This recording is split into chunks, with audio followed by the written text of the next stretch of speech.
नमो तस्सा भगवतो अरहतो। नमो बुद्धाय। मैं आरपी सिंह आप सभी का हार्दिक स्वागत करता हूं हमारे विशेष कार्यक्रम धम्मदीप में। जैसा कि आपको विदित है कि धम्मदीप एक ऐसा कार्यक्रम है जिसमें तथागत बुद्ध के जीवन पर आधारित हर पहलू पर आप तक इस विषय पर जाने माने विशेषज्ञों द्वारा जानकारी दी जाती है। आज के इस एपिसोड में कल चले हुए एपिसोड जो कि काफ़ी वृहद था और बहुत महत्वपूर्ण, वह पूरा नहीं हो पाया था।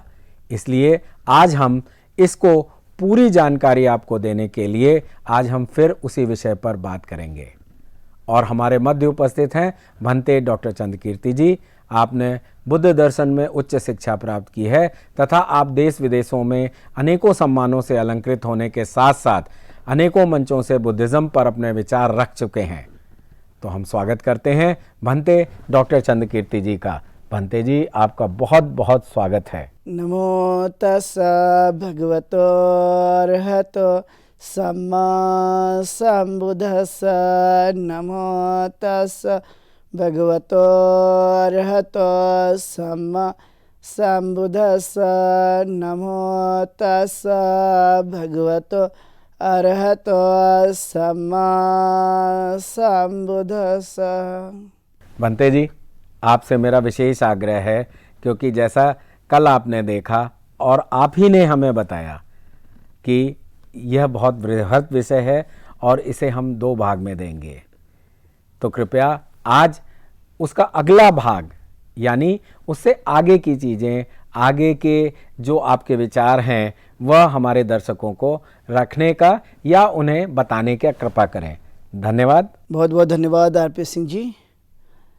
आज हम लोग इस धम्मदीप कार्यक्रम में तथागत गौतम बुद्ध के जीवन से संबंधित घटनाओं को, जो कि आप जानते हैं कि बड़ा विस्तृत उनका जीवन रहा है, उसी को आगे बढ़ाते हुए हम लोग इस पर चर्चा करेंगे। आप देखते हैं कि तथागत गौतम बुद्ध का जो कुछ भी पूरा जीवन है वह मानव कल्याण के लिए व्यतीत हुआ। वे लगातार सतत गति के साथ में मानव कल्याण का काम करने के लिए वो हमेशा प्रेरित रहा करते थे।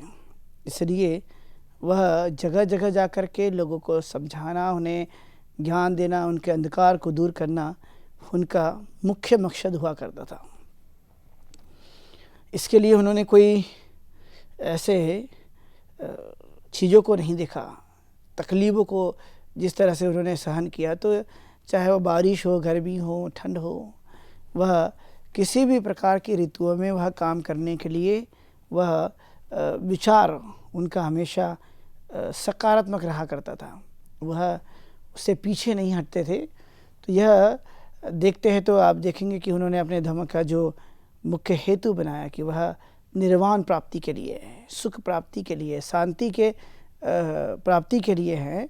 और जितना हम इसको बल प्रदान करेंगे उतना ही हमें ये चीज़ें स्वाभाविक तौर पर देखने के लिए मिलते रहती है।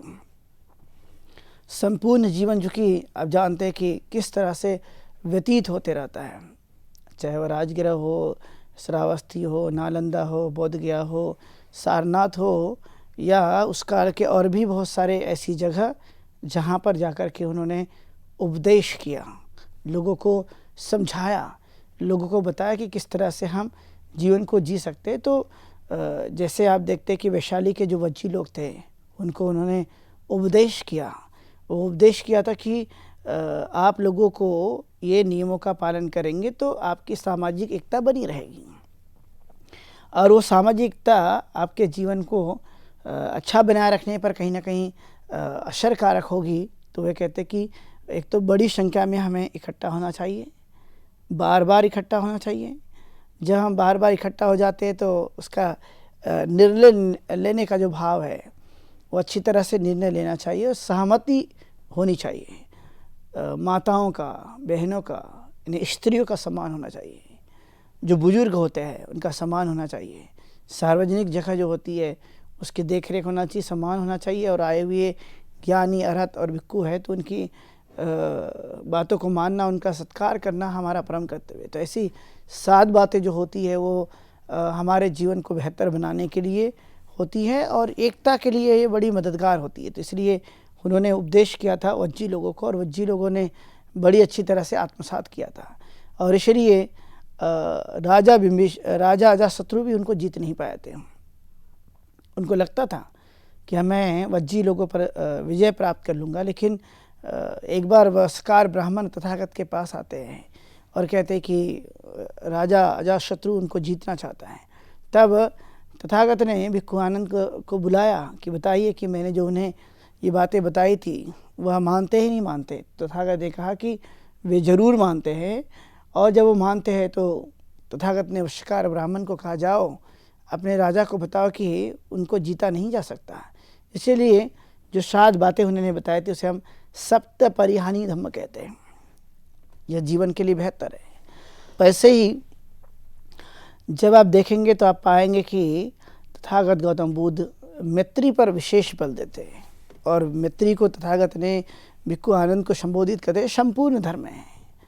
मैत्री मतलब संपूर्ण धर्म, और मैत्री जो कि हर एक व्यक्ति के प्रति, हर एक इंसान के प्रति, हर एक जीव के प्रति वह मन का भाव उत्पन्न होना चाहिए, जहाँ पर दया, प्रेम, करुणा जो भावनाएं हैं वो मानसिक अवस्था पर मजबूत होती है। इसलिए मैत्री भावना के बड़े लाभ हैं।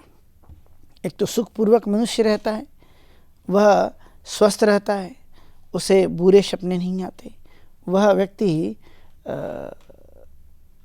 किसी से भय नहीं खाता, विषैले जंतु उन्हें हानि नहीं पहुंचा सकते, आग उन्हें हानि नहीं पहुंचा सकती, जल उन्हें हानि नहीं पहुंचा सकते, और बुरे सपने नहीं आते।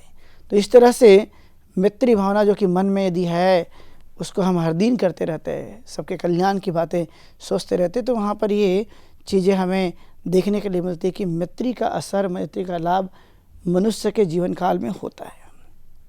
ये मानने से मनुष्य अच्छा बना रहता है। उसी तरह से तथागत गौतम बुद्ध ने कुछ लोगों को और समझाया। जो उस काल के जो लोग थे, सिगाल जो लोग थे, उनको तथागत ने समझाया, उन्हें बताया कि कहाँ कहाँ हानि होती है और किस किस तरह से हम अच्छी चीज़ों को अपना सकते हैं। उन्होंने कहा कि जब मनुष्य को शराब की लत पड़ जाए, आदत पड़ जाए, तो उससे 6 हानियाँ होती है। एक तो पैसे चले जाते हैं, भविष्य में बड़ी बीमारी होने की संभावना होती है, वो दुष्चरित्र के हो सकते हैं, उन पर कोई विश्वास नहीं करता, और वह भविष्य में मानसिक कमजोरी को भी प्राप्त करते रहते हैं। तो इस तरह से हानियाँ होती है। वैसे ही आप देखेंगे कि जो आलसी प्रवृत्ति के लोग होते हैं उनके अंदर में भी कुछ चीज़ें देखी जाती। तो कहा जाता है कि बहुत थक गया हूँ, ठंड लग रही है, गर्मी लग रही है, बारिश आ रही है, मैं भूखा हूँ।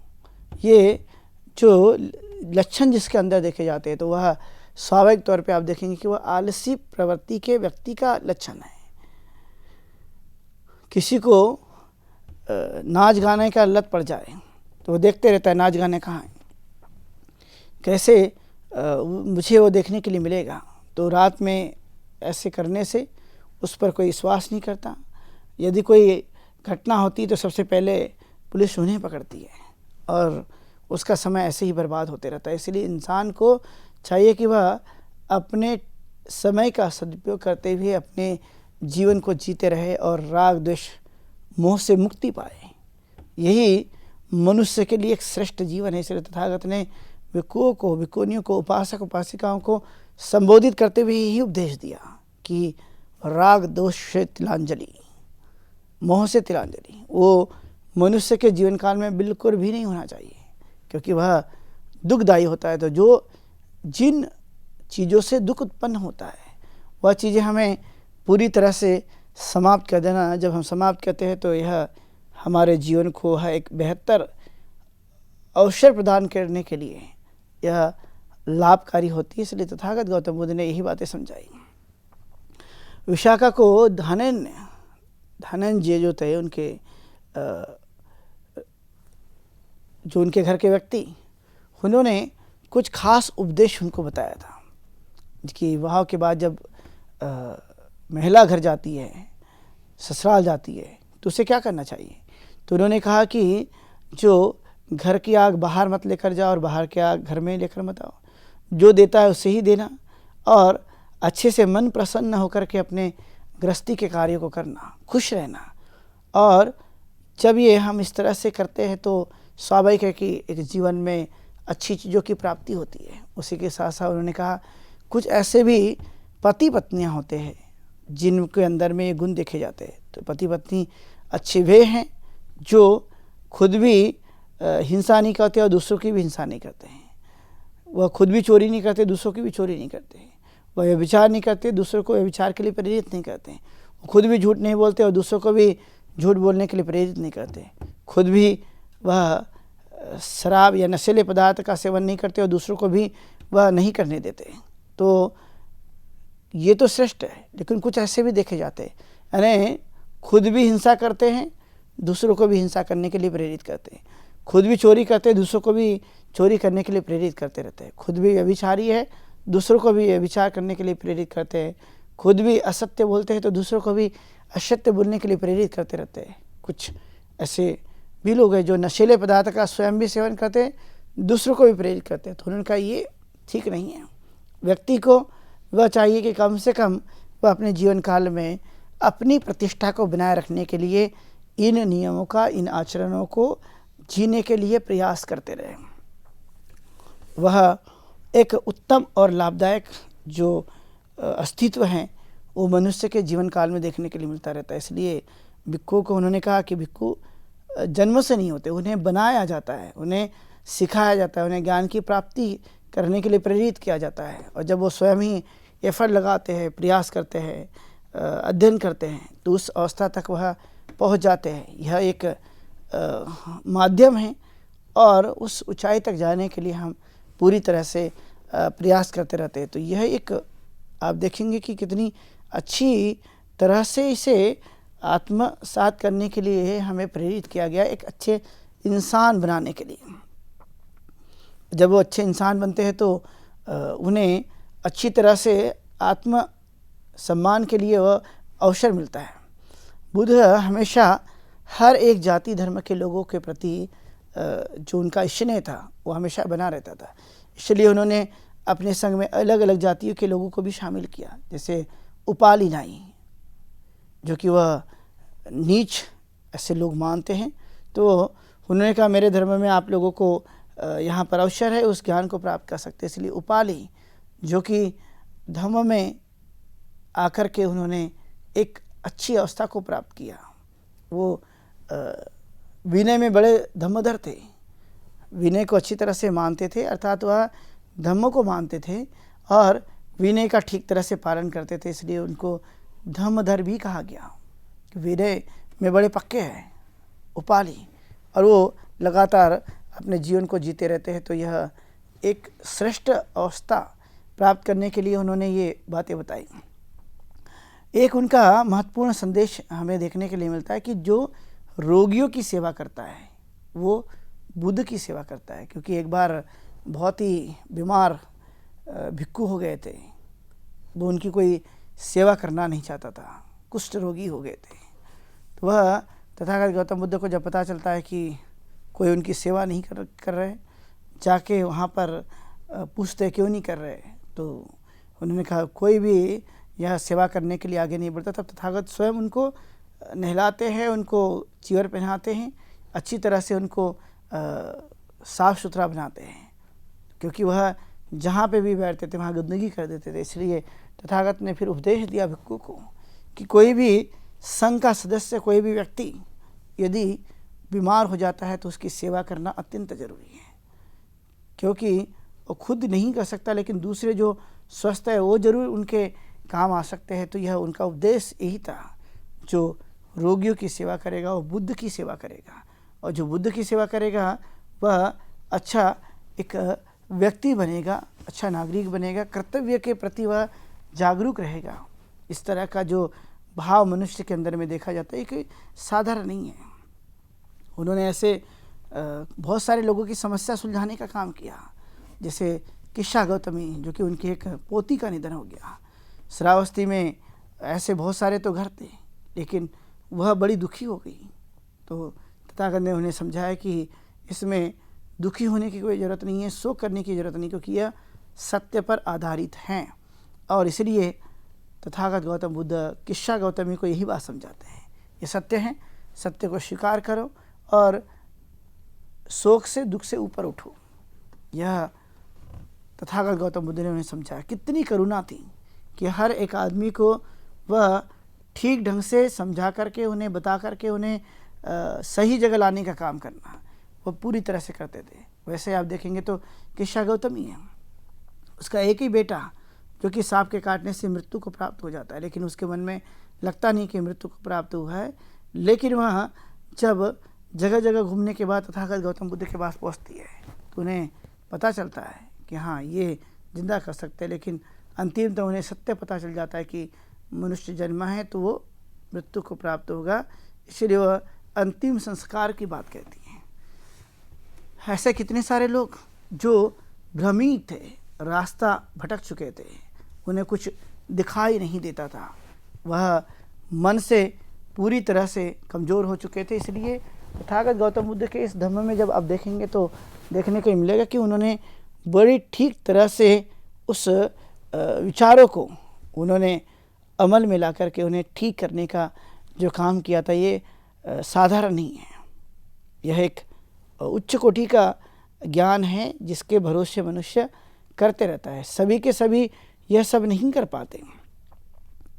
हम जानते हैं कि उनका बेटा जो कि राहुल, जो बचपन में ही उन्हें सामनेर बना दिया गया था और सामनेर की दीक्षा करा दी गई थी, उन्हें भी वो बड़े उपदेश करते हैं कि व्यक्ति ने अच्छी तरह से रहना और शीलों का अभ्यास करना, उसमें झूठ तो जानबूझ करके भी और मजाक में भी नहीं बोलना चाहिए। इसी तरह का उन्होंने उपदेश दिया था और वह सच्चाई को जान करके अपने जीवन के प्रति वह बड़े अच्छे बन चुके थे। यशोधरा जो कि वह यही समझती रहती थी कि तथागत गौतम बुद्ध ने यदि कल्याणकारी काम करने का यदि इरादा मजबूत कर लिया है, वह उसी काम को करना चाहते, तो उनका योगदान उनके लिए, उनका साथ उनके लिए इस काम के लिए अवश्य था। चाहते थे कि संसार के दुखों को समाप्त करने के लिए यदि ये निकले तो इनकी हमें मदद करनी चाहिए, इनकी सहायता करनी चाहिए, और ये अच्छी तरह से वह कर पाए, एक बड़ा उदाहरण प्रस्तुत करते हुए।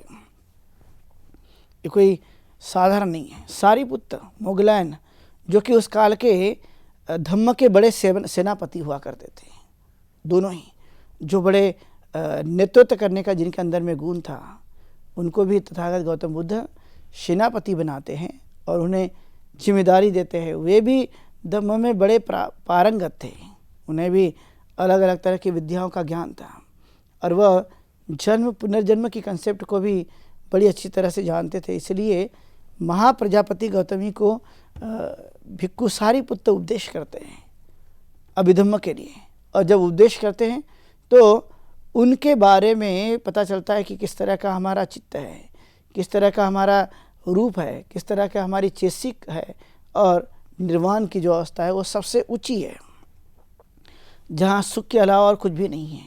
तो यह ठीक तरह से जानने के बाद, ठीक तरह से आचरण करने के बाद हमें तो ये चीज़ें स्वाभाविक तौर पे मिलते रहती है, हम उसका आचरण करते रहते हैं, उसको जीते रहते हैं। और अंतिमतः सारिपुत्र कहते हैं कि मैं जहाँ पे जन्मा था, जिस गांव का मैं रहने वाला हूँ, वहाँ पर ही मैं अंतिम अपना शरीर भी त्यागने वाला हूँ। तथागत ने उन्हें अनुमति दे देते हैं कि ठीक है, यह जैसे आपकी सुविधा के अनुसार वैसा आप कर सकते हैं, इसमें कोई दिक्कत नहीं है। तो इस तरह से तथागत गौतम बुद्ध के काल में हम जब देखते हैं तो अलग अलग जो लोग थे वह उनके सानिध्य में आकर के एक श्रेष्ठ अवस्था तक पहुंचने के लिए जो भी मार्ग हो सकता था, वो सभी के सभी मार्ग उन्होंने सभी को बताते हुए उन्हें एक अच्छी अवस्था तक ले जाने का काम किया। ये कोई साधारण नहीं, यह एक बड़ा संघर्षमयी कार्य है। और जो भी व्यक्ति इस तरह से संघर्षमयी कार्य को जीता है, खुद भी संघर्ष करता है, तो वह एक महानता के शिखर तक चले जाता है, उस अचीवमेंट को वह हासिल करते रहता है। इसलिए तथागत के धर्म में आप देखेंगे कि यहाँ पर स्त्री और पुरुष दोनों समान बनाए गए, यहाँ किसी भी प्रकार का कोई मतभेद नहीं रखा गया, क्योंकि धम्म का आधार ही यही है कि वहाँ पे स्वतंत्रता हो, समानता हो, बंधुभाव हो और न्याय स्थापित करने वाला वह मनुष्य का जीवन हो। तो इस तरह से उन्होंने एक आधार स्तंभ लाते हुए इस बातों को पूरी तरह से समझाने का प्रयास किया। लोगों ने स्वीकार किया कि ये तो बड़ा धन्य है। इसलिए तथागत गौतम बुद्ध के माता पिता के प्रति लोग बड़े कृतज्ञवान रहते थे। उनने समझा कि ये बड़े धन्य लोग हैं जिनकी वजह से ये बुद्ध प्राप्त हुए और बुद्ध ने संसार के जीवन को, अंधकार के जीवन को पूरी तरह से समाप्त करने का ही प्रयास किया। ये उनका मूल हेतु हुआ करता था उस कार्य में। और उन्होंने, आप जब देखेंगे तो आपको देखने के लिए पता चलेगा कि कर्म को किस तरह से वो आइडेंटिफाई करते हैं, कर्म बताते हैं, क्योंकि कर्म तो एक मनुष्य के जीवन का अभिन्न अंग है, वह दूर नहीं हो सकता। तो वे कहते कि जैसा बोते हैं वैसा काटते हैं, ये सिद्धांत है। और इस सिद्धांत के तहत जब आप देखेंगे तो आपको देखने को मिलेगा कि हम जो भी करते हैं उसका जो आउटपुट है वो हमें प्राप्त होते रहता है। इसलिए कर्म पर, पुनर्जन्म की संकल्पना को उन्होंने ठीक तरह से बताया, समझाया कि किस तरह से मनुष्य का जीवन जो है वो जन्म और मृत्यु के इस भाव से बाहर हो जाता है। और कौन आदमी है जो इसी में वो लगा रहता है, भाव होने की इच्छा के आधार पर वह बना रहता है। और ये सबसे बड़े गुणधर्म देखे जाते हैं जो कि मनुष्य के जीवन काल में वह स्वाभाविक तौर पर आते हैं। तथागत ने कहा इस सर्वोन्नत के गुण बड़े श्रेष्ठ गुण हैं, क्योंकि वह एकाग्रता उनके पास रहती है, संयम उनके पास रहता है, वह निर्भीक बने रहते हैं, डर उनके पास नहीं रहता है, वह अपने उत्साह को बरकरार रखते हैं, उत्साह को कभी वह समाप्त होने नहीं देते और चित्त की समाधि का वह अभ्यास करते रहते। इसलिए वह पूर्ण जागरूकता, यह जीवन का वह लक्ष्य जहाँ पर हम सुख की प्राप्ति के लिए प्रयास करते रहते, तो यह तथागत गौतम बुद्ध के द्वारा बताया गया जो जीवन मार्ग है, ये जीवन मार्ग एक प्रकार से उत्तम जीवन मार्ग है, जहाँ पर हर एक आदमी को, हर एक मनुष्य को वह अच्छी तरह से जीवन यापन करने के लिए बार बार प्रयत्न करना पड़ता है और वह किया जाता है। इसलिए तथागत गौतम बुद्ध का जन्म जैसे आप देखेंगे तो एक बड़ा त्रिकोण लिए हुए देखने के लिए मिलता है, जन्म, मृत्यु, ज्ञान प्राप्ति। यह सेम उसी दिन जिसे हम वैशाख डे मानते हैं, वैशाख पूर्णिमा मानते हैं, उसी दिन उनको जन्म, ज्ञान की प्राप्ति और महापरिनिर्वाण, यह तीनों ही बातें एक दिन घटित होते देखने के लिए मिलते रहती है। तो यह एक ऐसी प्रवृत्ति जहाँ पर प्रकृति के गोद में, प्रकृति जहाँ पर रहती है, हर एक मनुष्य उससे प्रकृति से जुड़ा हुआ है, उसका एक हिस्सा है, तो वह प्रकृति के सानिध्य में, खुले आसमान में वह इस तरह से अपने आप को वह जन्म के साथ, देशना के साथ और महापरिनिर्वाण के साथ पाते हैं। और वहाँ पर यही चीज़ देखने के लिए मिलती है। इसलिए उनका अंतिम जो कुछ भी समय था वह तब भी कल्याणकारी था, शुरुआती दौर में भी कल्याणकारी था, मध्य में भी कल्याणकारी रहा है। तो ये जो एक प्रकार से जीवन जीने की जो पद्धति है वह मनुष्य के लिए कितनी लाभदायक है, कितनी सार्थक है, किस तरह से वह अपने उच्च कोटि के जीवन को बनाए रखने में मदद करती है। तो ये सब पहलू जो कि उनके जीवन के पहलू है, घटित हुए पहलू हैं, और उन पहलुओं से ही हम जानते कि किस किस तरह से शिक्षाएं काम करती हैं और वह हमारे अपने जीवन को श्रेष्ठ बनाए रखने पर भी मदद करती हैं। तो आप देखेंगे कि धम्मचक्र प्रवर्तन में यही बातें वो हमेशा बताते रहते हैं, जहाँ पर मैत्री, करुणा, मुदिता, उपेक्षा की बात करते हैं, जहाँ पर वो सम्यक दृष्टि, सम्यक संकल्प, सम्यक वाणी, सम्यक कर्म, सम्यक आजीविका, सम्यक व्यायाम, सम्यक सती, सम्यक समाधि की बात करते हैं। वह बात करते हैं प्रत्युत्तर समुत्पाद की, यानी अविद्या पच्चया संखारा, संखारा पच्चया वियान, वियान पच्चया नाम रूप पच्चया सड़ायतन, सड़ायतन पच्चया फस्सो, फस्स पच्चया वेदना, वेदना पच्चया तन्हा, तन्हा पच्चया उपादान, उपादान पच्चया भव, भव पच्चया जाति, जाति पच्चया जरा मरण शोक परिदेव, दुख दोमनस्य उपायस्य खंडस्य होती। अर्थात जीवन के उस दुखों को समाप्त करने का यही एक मार्ग है जिसे हम पतित समुत्पाद के रूप में देखते हैं। वैश्यशील जो कि एक प्राथमिक तौर पर हम इसे आत्मसात करते रहते हैं, हिंसा नहीं करनी, चोरी नहीं करनी, व्यभिचार नहीं करना, झूठ नहीं बोलना, मादक पदार्थ का सेवन नहीं करना, ये सभी की सभी जो बातें देखने के लिए मिलती है, तो ये एक बड़ा श्रेष्ठ है। उसी के साथ साथ जब आप देखेंगे तो हमें एक विशाल और बड़े पैमाने पर ये चीज़ें, जैसे कि 10 पारमिताएँ, तो 10 पारमिता में आप देखेंगे कि कौन कौन सी 10 पारमिताएँ, तो उन्होंने कहा दान है, क्षमा है, सील है, समाधि है और ये निष्कर्म है। तो यह एक प्रकार का एक ऐसा जीवन पद्धति जहाँ पर हर मनुष्य को अवसर प्रदान होता है कि हम उसे अभ्यास के तौर पर अंगीकार करते हुए उसे उस अवस्था तक जाने का हम लोग प्रयास करते रहते हैं। और ये करने के लिए उन्होंने साफ तौर पर इस विचारों को प्रकट करने की कोशिश की। चाहे फिर उन्होंने कहा कि जो भिक्खु है, भिक्खुनियाँ हैं, जो उपासक उपासिकाएँ हैं, ये सभी के सभी जिसको हम श्रावक संघ मानते हैं, इन्होंने स्वयं ही इसको अंगीकार करना चाहिए। और इसलिए उन्होंने कहा कि मैं सबको समान रूप से अवसर प्रदान करता हूँ। यदि कोई आकर इसे स्वीकार करता है और उसका अभ्यास करता है तो आप देख पाएंगे कि अपने जीवन में उस अवस्था तक वो पहुँचेगा।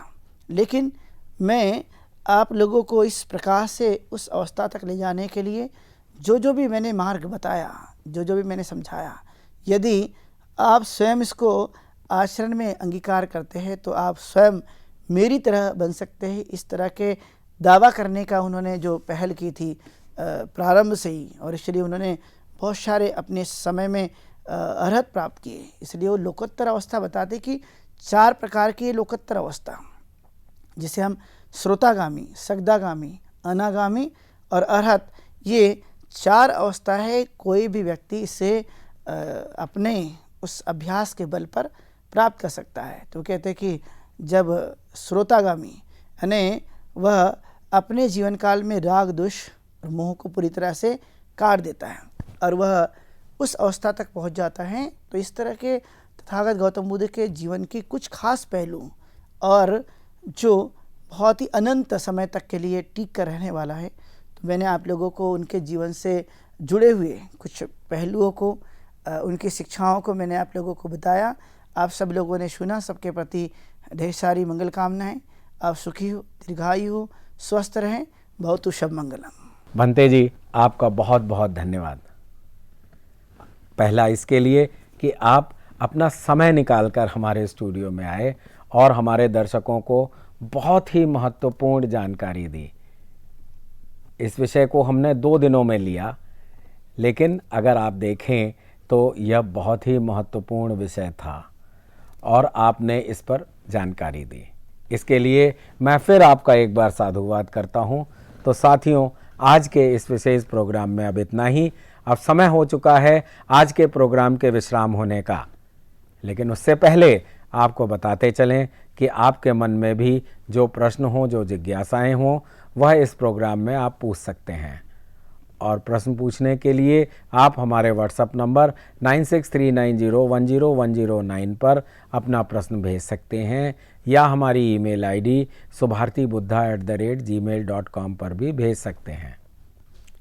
तो जैसा कि आपको विदित है, जो नए दर्शक आए हैं उन्हें हम यह जानकारी देते हुए आगे बढ़ रहे हैं कि आपके प्रश्न और समय बचाने के लिए उन प्रश्नों को, और कुछ ऐसे भी प्रश्न होते हैं जो कि बहुत ही व्यक्तिगत होते हैं, इस कारण हम उसे प्रसारित नहीं करते हैं, परंतु आपको उन फ़ोन नंबरों से आपको जरूर वो उसका उत्तर या आपके जिज्ञासा का निवारण आदरणीय भंते जी द्वारा सीधे संवाद करके दिया जाता है, और यही प्रक्रिया ईमेल के द्वारा की जाती है।